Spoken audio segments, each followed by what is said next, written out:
Aquí ya está precisando bastante más. Ahora, ¿cuál es el problema? ¿Son los cuadros, son los procesos o es la leucemia? O el sarcoma. ¿Cuál es el problema? Sarcoma no dice más, no, habla de un tumor más local. ¿Cuál es el problema? ¿Qué deducís? ¿Cuál es el problema? El cáncer que está provocando... Eso es lo que piensa todo el mundo, pero aquí se puede deducir algo más. ¿Cuál es el problema? Que tres tienen lo mismo. No, el problema es el transformador. Lo que están diciendo es que quiten el transformador. ¿No está diciendo eso? Ese es el problema.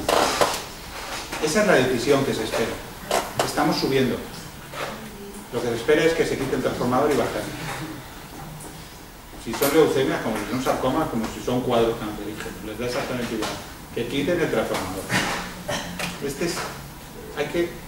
Es bastante complicado. Para los técnicos es muy complicado llegar a entender este tipo de cosas. Y muchas veces nos damos cuenta cuando ya ha acabado todo, ¿no? Si lo que estaban pidiendo era esto, pues sí. Los transformadores son cosas así, no sé si las habéis visto. Esto es en Puzol, en la playa de Puzol, pero en Puzol los están así de bonitos, ¿no? Porque además hay uno con la sirenita, que el otro día tuvo ocasión de fotografiar. Claro, este es el que hay al lado de mi casa. Esta es mi ventana. Están empotrados en las viviendas. Casi siempre los transformadores están empotrados en las viviendas. O en los colegios. Juan Bellido tiene una colección de fotos de transformadores empotrados en colegios y disimulados de las maneras más bonitas que os podéis imaginar. Porque si no, no tendríamos electricidad, se nos fundirían los plomos, porque esto lo que hace es bajar el voltaje que recibimos. Bueno, el colegio donde esto había sucedido en aquel momento tenía 10 años de antigüedad, tenía 548 alumnos, estaba ubicado aquí, esto era la periferia de Burriana, y cercano a Huertos de Naranjos, no hay una densidad especial de tráfico, y había un montón de colegios incluso en la misma calle, y una residencia de ancianos. Para que nos ubiquemos. Bien, esto será en enero del 2004 lo que se pudo saber de aquellos casos. Se sabía que de los 4 casos, pues esto es un niño, estamos en el 2004, en el 89 se diagnosticó uno, en el 91 otro, en el 2000 y en el 95 perdón, estos son fechas de nacimiento. Este es el año de diagnóstico, en 2000, 2001, 2003 y 2003. Y tenían en el momento del diagnóstico 10, 9, 3 años y 11 meses y 8 años.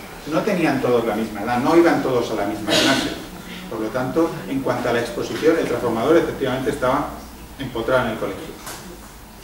Pero no iban todos a la misma clase. Significa que si el riesgo estaba generalizado, ¿no? Porque los niños tienen edades diferentes, ¿debería haber más casos o no? No lo sabemos. ¿Cómo actúan los transformadores? Tampoco lo sabemos muy bien.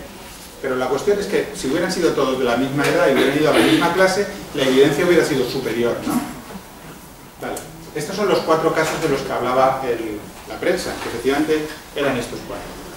Bien, veamos a ver si cuando se fue a buscar la información con evidencia, a la historia clínica, vamos a ver si estos niños tienen lo que dicen que tienen, vamos a ver qué tenían. Este primer niño tenía efectivamente una leucemia linfoide aguda y en el momento del estudio ya estaba sano, buenos años, se había recuperado de ella, seguía en controles y además tenía un hermano mellizo que estaba completamente sano, que es de suponer que iba con él al cole y a la misma clase. Este otro tenía una leucemia no linfoblástica, que era una eritroleucemia, estaba en tratamiento, le habían hecho un segundo trasplante justo en ese momento. Y la madre había fallecido por cáncer de colon en 2003 y encima vivían en una casa que tenía otro transformador empotrado y habían denunciado a la comunidad de vecinos y estaba en el juzgado el que tenía el transformador y que esta señora y otros se habían muerto por cáncer. Ya no era solo el colegio, ahora ya el juzgado.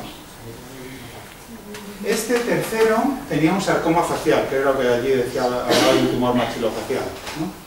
Y estaba en tratamiento, en la PES, en cirugía y quimioterapia. Y este cuarto caso, que es la gota que desborda el vaso, pues este cuarto caso, realmente no era un caso. No tenía nada. Era un caso social. Una niña que los padres no aparecían por ningún lado, solo aparecía la abuela, que la abuela llega un día al colegio y dice que la niña tenía una leucemia, él realmente no la tenía. La niña faltaba todos los meses, 3 o 4 días, pues claro, estará en la quimioterapia, estará en la quimio, ¿no? Pero la niña, además fue imposible encontrar a la familia, al final apareció la abuela después de mucho tiempo, pero no aparecía rastro de ella por ningún sitio, ni en el hospital, ni en el centro de salud, ni nada. Realmente no era un caso. Y ese cuarto caso fue el que montó todo el pueblo, esa gota que desmonta, que desborda el vaso. Bueno, pues lo que se hizo fue, vamos a ver cuántos casos deberían haber habido en Burriana en todo este tiempo en niños. Afortunadamente hay un registro de tumores infantiles, se puede saber, se buscaron, se vieron los casos que se habían observado desde que se montó el registro de tumores infantiles, que fue en 1983, hasta el año anterior a que se produjo esto. Habían habido 13 casos. Aquí tenéis la relación de los diferentes casos, donde están estos casos también. ¿Cuántas leucemias habían habido en Burriana en todo este tiempo? Que eran 2, y casualmente eran estas 2. ¿Y cuántos sarcomas de tejidos blandos habían habido? Que era 1 y era casualmente este. ¿Y cuántos esperaban en 21 años? Pues se esperaban 14,6, había 13, incluso menos, 4,2 y había 2, es decir, la mitad, 1,1 y había 1, es lo que buscaba. Desde el punto de vista técnico, no se puede hablar de exceso de riesgo como hablamos los técnicos. No había un exceso de riesgo, había incluso menos del que se esperaba. ¿Pero qué es lo que pasaba? Lo que pasaba es que si aquí están punteados todos los casos de cáncer infantil en Burriana desde 1983 hasta el 2003, estas 2 eran las leucemias. Si lo ves en periodos quinquenales, como veis, más o menos en cada periodo quinquenal se esperan 3 en Burriana, y más o menos había 3, y de hecho en este quinquenio había 3. Lo que pasa es que esas 2 eran de niños del mismo colegio y del mismo tipo tumoral. No exactamente del mismo tipo tumoral, pero bueno. Porque el sarcoma y las leucemias no tienen nada que ver. No tienen nada. Y desde luego la niña que no tenía nada, no tenía nada. Aquí tenéis los factores de riesgo conocidos, sugeridos y con pruebas inconsistentes o limitadas. De la leucemia linfoblástica aguda, la mieloblástica y el sarcoma. Como veis, las radiaciones ionizantes aparecen por aquí, pero aquí no. Lo que sí que aparecen, por ejemplo, son los factores genéticos entre los casos conocidos. Cuidadito que genético no quiere decir heredado. No exactamente. Pero hay muchas otras cosas, y luego de las que no sabemos, pues, o de las que sabemos poco todavía, pues está por aquí, incluido el tabaco de la madre. Por lo tanto, ojito que no estamos hablando del mismo tipo tumoral. Luego se hizo una cosa interesante que no se suele hacer, y es decir, ¿somos capaces de decir cuántos casos pueden ser atribuidos a ese riesgo concretamente? ¿Cuántos casos de leucemia pueden ser atribuidos a los campos electromagnéticos de baja frecuencia? Bueno, pues hay estudios a los que se puede echar mano. Y haciendo eso, lo que salía es que en Castellón, en la provincia de Castellón, puede atribuirse un caso de leucemias producidas por campos electromagnéticos de baja frecuencia cada 35 años aproximadamente. Todo lo que supere esto no debe ser producido por campos electromagnéticos de baja frecuencia.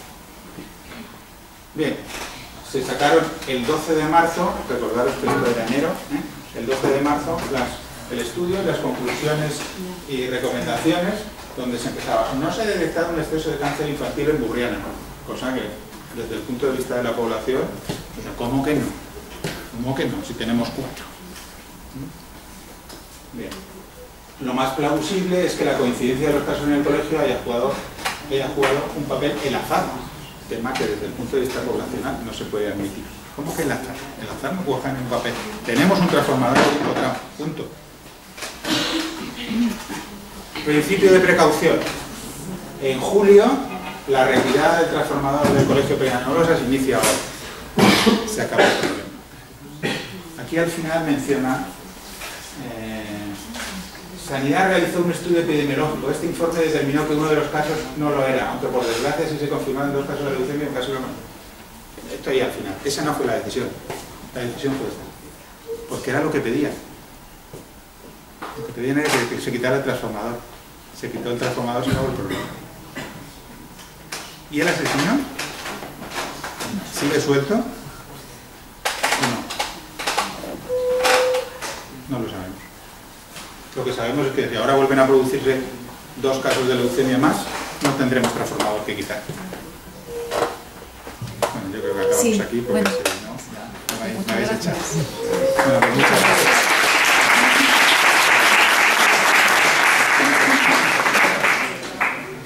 Tenéis de todas maneras la presentación completa en PDF, se la dejaré a Carol para...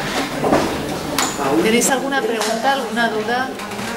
¿Alguna pregunta? ¿Todo clarísimo? Bueno, con ganas de irse ya. Sí, lo que tenéis es hambre, ¿no? Vale, gracias. Perdonad por haberme excedido. Para nada. Muy bien, ¿verdad? Sí.